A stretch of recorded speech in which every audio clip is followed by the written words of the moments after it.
Hello, termites. We're back. It's night 43. Look at this. How jealous of this are you?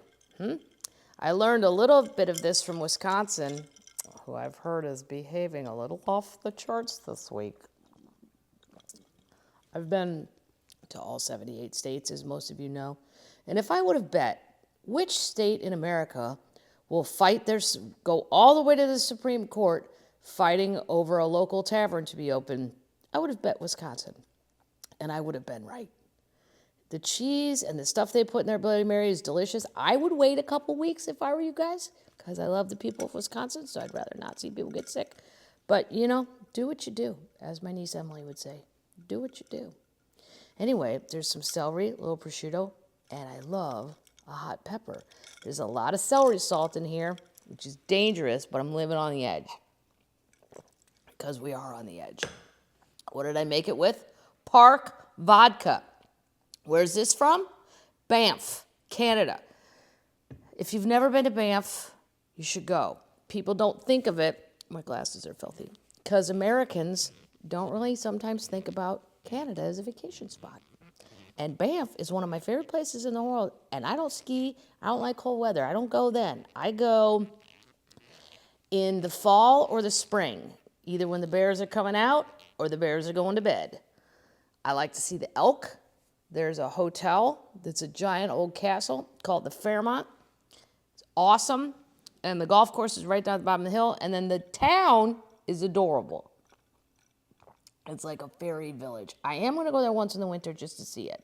But then I only chalet drink. I do not get involved in outdoor cold activities because I also have Raynaud's syndrome. Who else has that?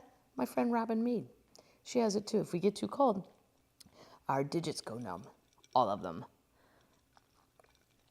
So that's a little travel tip. Banff, Canada, easy to get to. Fly to Calgary, boom, rent a car, boom. Less than 2 hours, you're in a national park, and let the fun begin.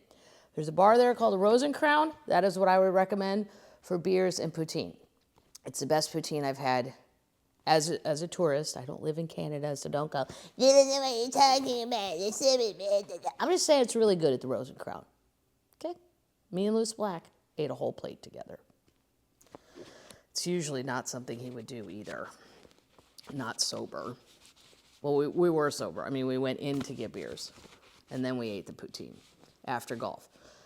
Okay, so Tanya had been to the award show, and all the famous people were there. She was only 14. Couldn't even believe it. Glenn Campbell was hosting it. And not hosting, but he was giving out awards. Later, she's going to get with him, but right now she's only 14.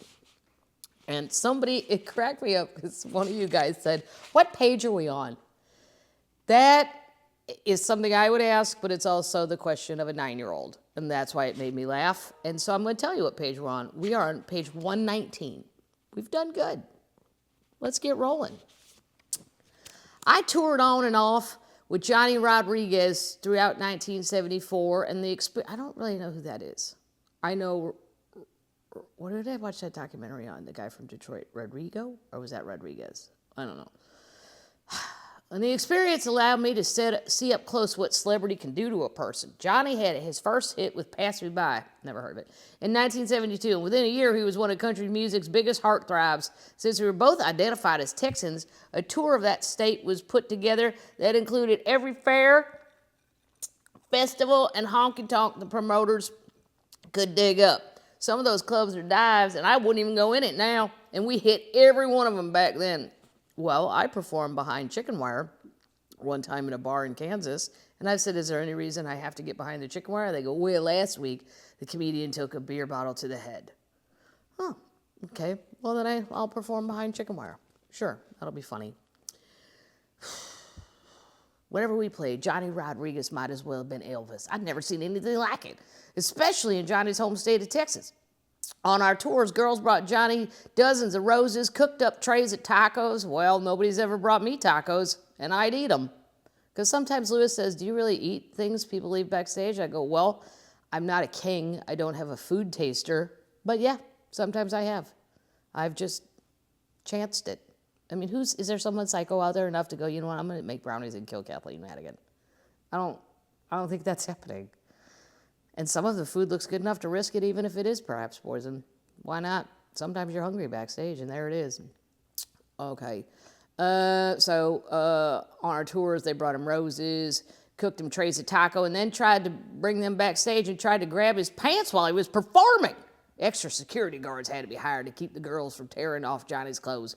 He almost never had any privacy. I could go out back of the motel and play Frisbee with the band, but if Johnny tried to do it, some of them girls would have just broken past the guard. It was unbelievable. The only time he could be to himself was when Joaquin Jackson stepped in. Joaquin was a Texas Ranger who years earlier had arrested Johnny for selling a goat. What? Why is that illegal? Unless it's a stolen goat. Oh, for stealing a goat. I'm sorry. That's why I read that wrong. That's my fault. I apologize to the author, Patsy Bale-Cox, along with Tanya, for stealing a goat. As the legend goes, then taking him under his wing and helped him get his career going. Joaquin had a ranch, and if we were playing nearby shows, he'd take us there in between shows. We'd shoot guns, ride horses, and kick back. Those were some of the best times of the tour as far as I was concerned. Riding horses and playing practical jokes was still my idea of the fast lane. My concept of boy-girl relationship was daydreaming about Mike Mowry and the rodeo. But Mike wanted what? A traditional settle-down wife, and that was not going to be Tanya. And I think she did more than exceed that expectation. For me, running wild was to sneak down to the hotel, knock on doors, and run. Actually, that's still my idea of a good time. It's never occurred to me laying in a hotel. You know what I'm going to do? I'm going to get up from this bed, put on my pajama pants, and run around and knock on people's doors and run away. Nope. Once in a while, when my friends and I checked into a hotel, I'll stick them with the luggage and race down the hall, knocking on doors, leaving them to face the music and hotel guests. Not that I didn't understand what the excitement was about. Johnny had a tremendous amount of talent and charisma and sex appeal and an amazing talent to boot. I had a little crush on him at first, and it even gave his promoters the bright idea to marry us off and grab as much publicity as we could from the tour. Well, that's a damn good idea. Get remarried every tour. Boom, new headline. Boom, new press. I like it. I might start doing that. Let me know if anybody's available. If I ever get to work again, I'm just going to get married. Grab a headline, then we'll get divorced. You don't get no money. I don't get no money. It's just a fun thing. I like this idea. Maybe Ron would marry me. Lewis, sure. Why not? Why not get the publicity? Then divorce each other. Even better for TMZ. Then we'll have fake fights. Oh, it could go on and on and on. My dad flipped out and vetoed that the idea. Wait. They were going to get married. Right. My dad flipped out and vetoed that idea before it got past the what-if stage. Why? I'm surprised Daddy didn't go along with that, quite frankly. Besides, after weeks of seeing half the girls in Texas throw themselves at Johnny, I think my interest turned to something close to pity. The girls even started coming around to cry on my shoulder about Johnny dumping them. Well, you know what? You ain't got time for that, Tanya. You go outside and play Frisbee and tell those girls to find another pillow to cry on. I think Johnny was, wow. It's really spicy because that's chili vodka. Shoo! I did that to myself. It'll be good in a second. I think Johnny was emotionally torn up by all the adulation. On one hand, he was a guy who loved the attention and having girls swimming over him, but he was also a shy, private individual whose eyes sometimes reminded me of a deer caught in the headlights. As the tour progressed, I saw Johnny change a great deal. It got so he'd be doing one of two things, running wild with girls on both arms or trying to hide. Either way, the fans believed he could do no wrong. To be given carte blanche when you're young is a heady experience. That's when you start to make mistakes and don't even count them as such. You think they're of no consequence. There were times when Johnny missed our shows. I asked the guy who was driving around on tour why he thought Johnny could get away with that. I knew I wouldn't have been able to. The driver said he can't do it, Tanya. It'll catch up with him. Johnny had personal careers, ups and downs over the years, and I think many of his problems stem from being considered the little god of Texas back then. It happens. But I can tell you Bob Marley, the comedian, is one of the funniest people I know, and I consider him the king of Maine, and I think a lot of people would consider him the king of Maine, and he has not gone off the rails at all. He's a very responsible person, comedian, father, husband, king of Maine. It worked for him. Maybe Johnny just couldn't handle being the little god of Texas. We stayed friends throughout the years. You can't help but love him. Johnny came out and performed on a benefit I threw a couple years ago for a friend of mine who had cancer, and he's still got that old stage magic. He recorded a new album this year, and from what I hear, he's still got the studio magic too. I think he's happy. He's married to Willie Nelson's daughter, Lana, which means his father-in-law is the big god of Texas. Well, that's a good place to stop. Oh, termites.